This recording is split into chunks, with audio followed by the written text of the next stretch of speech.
Welcome to 10 star news. ఇక details చూసుకున్నట్లయితే రాష్ట్ర ముఖ్యమంత్రిగా అనుభవం ఉన్న చంద్రబాబును ముఖ్యమంత్రిగా పరిపాలన చేస్తారని ప్రజలు ఎన్నుకుంటే అధికారంలోకి వచ్చిన మొదలు వైఎస్ఆర్సీపీ నాయకులు కార్యకర్తలే లక్ష్యంగా పెట్టుకుని దాడులు చేస్తూ ఆస్తులు ధ్వంసం చేస్తున్నారని మాజీ మంత్రి కాకాని గోవర్ధన్ రెడ్డి ఆందోళన వ్యక్తం చేశారు. నెల్లూరు జిల్లా పొదలకూరు వైఎస్ఆర్సీపీ కార్యాలయంలో మాజీ మంత్రి కాకాని గోవర్ధన్ రెడ్డి మీడియా సమావేశం నిర్వహించారు. ఈ సందర్భంగా ఆయన మాట్లాడుతూ 3 పార్టీలు కూటమిగా ఏర్పడి ప్రజల్లోకి వెళ్తే వారికి 60% ఓట్లు వస్తే జగన్మోహన్ రెడ్డి సింగిల్ గా 40% ఓట్లు సాధించారన్నారు. వైఎస్ఆర్సీపీ ప్రజల్లో నుంచి పుట్టిన పార్టీ అని వైఎస్ఆర్సీపీకి ప్రజాదరణ బలంగా ఉందన్నారు. ఎన్నికల్లో జరిగిన తప్పు ఒప్పులు సవరించి ఒక కార్యాచరణ రూపొందించి ముందుకు వెళ్తామన్నారు. టీడీపీ చోటా నాయకుల ఉడత బెదిరింపులకు కార్యకర్తలు ఎవరూ భయపడాల్సిన అవసరం లేదని మీకు అండగా మేమున్నామన్నారు. వైఎస్ఆర్సీపీ ప్రభుత్వ హయాంలో ఏదో అవినీతి జరిగిందని దానిపై సీబీఐ చేత విచారణ చేపిస్తున్నామని టీడీపీ నాయకులు చెబుతున్నారని, మీరు ఎవరి చేత విచారణ చేపించినా మాకు ఎటువంటి భయం లేదన్నారు. జగన్మోహన్ రెడ్డికి ప్రతిపక్ష హోదా ఇవ్వడం అనేది సహజం.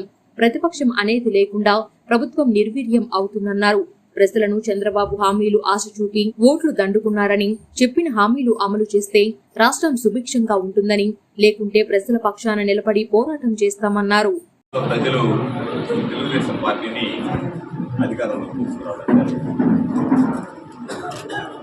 తెలుగుదేశం పార్టీ అధికారంలోకి వచ్చిన తర్వాత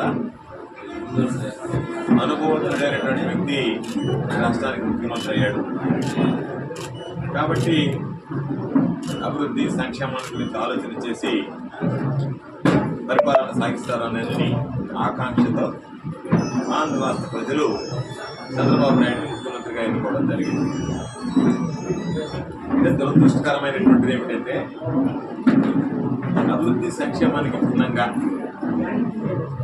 వాటిని గురించి ఆలోచన చేయకుండా విధ్వంసకాండతో ఈ రాష్ట్రంలో పరిపాలనని ప్రారంభించడం జరిగింది. సామాన్యులు, అమాయకులు, వైఎస్ఆర్ కాంగ్రెస్ పార్టీ నాయకులు, కార్యకర్తలకు సంబంధించినటువంటి వ్యక్తుల మీద దాడులు చేయడం, వాళ్ళ ఆస్తులను విధ్వంసం చేయడం, వాళ్ళని ఆర్థికంగా ఇబ్బందులు పెట్టాలనేటువంటి ఆలోచన చేయడం, ఇవన్నీ కూడా సరైనటువంటి పద్ధతి విధానం కాదు. రాష్ట్ర వ్యాప్తంగా జరుగుతున్నాయి, నెల్లూరు జిల్లాలో జరుగుతున్నాయి, సర్వేపల్లి నియోజకవర్గంలో జరుగుతున్నాయి. అక్కడ ఇక్కడ కాకుండా ప్రతి చోట ప్రతి దగ్గర వైఎస్ఆర్ కాంగ్రెస్ పార్టీకి సంబంధించినటువంటి వ్యక్తుల మీద ఈరోజు మేము దాడి చేస్తామన్నట్టుగా, వాళ్ళకి సంబంధించి మేము ఆధిపత్యం కోసం వైఎస్ఆర్ కాంగ్రెస్ పార్టీ నాయకులను టార్గెట్ చేస్తామన్నట్టుగా, కార్యకర్తలను టార్గెట్ చేస్తామన్నట్టుగా ఈరోజు ప్రవర్తించగలుగుతారు.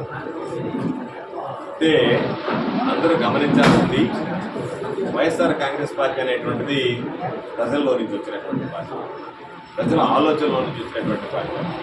అందరూ ఏకమైన ఈ రాష్ట్రంలో ఉండేటువంటి అన్ని పార్టీలు దాదాపుగా ఉన్నటువంటి బీజేపీ దగ్గర నుంచి, జాతీయ స్థాయిలో ఉన్నటువంటి బీజేపీ దగ్గర నుంచి, చంద్రబాబు తెలుగుదేశం, పవన్ కళ్యాణ్ జనసేన, పరోక్షంగా కాంగ్రెస్, అందరూ ఏకమైన, అందరూ ఐక్యమైన జగన్మోహన్ రెడ్డి గారు ఒక్కడే 40% ఓట్లు సంపాదించాడు. కాబట్టి వైఎస్ఆర్ కాంగ్రెస్ పార్టీ జగన్మోహన్ రెడ్డి గారి నాయకత్వం ఆంధ్ర రాష్ట్రంలో సీట్లు రాకపోయినా ఎంత పటిష్టంగా ఉందనేటువంటిది ప్రత్యేకంగా చెప్పాల్సిన జరిగినటువంటి అన్ని విషయాలు సమీక్షిస్తాం. ఎక్కడ పొరపాటు జరిగిందో వాటి గురించి ఆలోచన చేస్తాం. మరలా ప్రజలకు సంబంధించి ఎక్కడన్నా ఈ పరిపాలనలో ఎక్కడన్నా లోపాలు ఉంటే వాటిని సవరించుకొని మరలా ప్రజల ముందుకు వచ్చి రాబోయేటువంటి రోజుల్లో అటువంటి పొరపాట్లు కానీ తప్పిదాలు కానీ దొరకకుండా ప్రజలకు మేలైనటువంటి వ్యవస్థను తీసుకురావడం, ప్రజలకు మరింత అభివృద్ధి సంక్షేమం అందించడం, ప్రజలకు అంతటగా ఉండడం అనేటువంటిది ప్రధానమైనటువంటి ధ్యేయంగా వైఎస్ఆర్ కాంగ్రెస్ పార్టీ భవిష్యత్తులో ఒక కార్యాచరణను రూపొందించినట్టు ముందుకు. కాబట్టి ఈరోజు వైఎస్ఆర్ కాంగ్రెస్ పార్టీ శ్రేణులు అందరికీ చెప్పేది, తెలుగుదేశం పార్టీకి సంబంధించినటువంటి చోటా మోటా నాయకులకు సంబంధించినటువంటి ఉడత బెదిరింపులకు భయపడాల్సినటువంటి అవసరం లేదు. ధైర్యంగా ఉండండి. ఈరోజు వైఎస్ఆర్ కాంగ్రెస్ పార్టీ అధికారంలో లేనప్పుడు ఎంతమంది వచ్చారో, మీరు వస్తే వైఎస్ఆర్ కాంగ్రెస్ పార్టీ అధికారంలో ఉన్నప్పుడు అంతమంది వచ్చారు. ఈరోజు మరలా తిరిగి అంతమంది వచ్చారు. 2014లో వైఎస్ఆర్ కాంగ్రెస్ పార్టీ అధికారంలో లేదు, ఆ రోజు కూడా ప్రజాదరణ చెందు జరగలేదు. 2019లో వైఎస్ఆర్ కాంగ్రెస్ పార్టీ అధికారంలో ఉన్నప్పుడు ప్రజాదరణ చెందు జరగలేదు. మరలా ఈరోజు 2024లో ఓటమి పాలైన తర్వాత కూడా ఎక్కడ చెక్కు చెదరలేదు. ఎక్కడ లోపాలు జరిగాయో ఒకటి చూస్తాం. ఎందుకంటే సర్వేపల్లి నియోజకవర్గానికి సంబంధించి చాలా మంది అంటున్నారు రాష్ట్రంలో సర్వేపల్లి నియోజకవర్గం అనేటువంటిది ఓటమి పాలు కాకూడదు, ఎందుకు వైఎస్ఆర్ కాంగ్రెస్ పార్టీ ఓటమి పాలు అయింది అనేటువంటిది చాలా మందిని వేధిస్తున్నటువంటి సమస్య. కాబట్టి ఈరోజు వాటి గురించి ఆలోచన చేస్తున్నాం. ఎక్కడన్నా జనాలలో ఎందుకు ఈ విధంగా జరిగింది అనేటువంటి దాని మీద కూడా దృష్టి పెట్టాం. వాటన్నిటిని కూడా సమీక్షిస్తాం. వాటన్నిటికీ సంబంధించి కూడా ఎక్కడన్నా లోపాలు ఉంటే వాటిని కూడా సవరిస్తాం. ఎన్నడూ జరగనటువంటి అభివృద్ధి ఈరోజు సర్వేపల్లి నియోజకవర్గంలో చేశాం.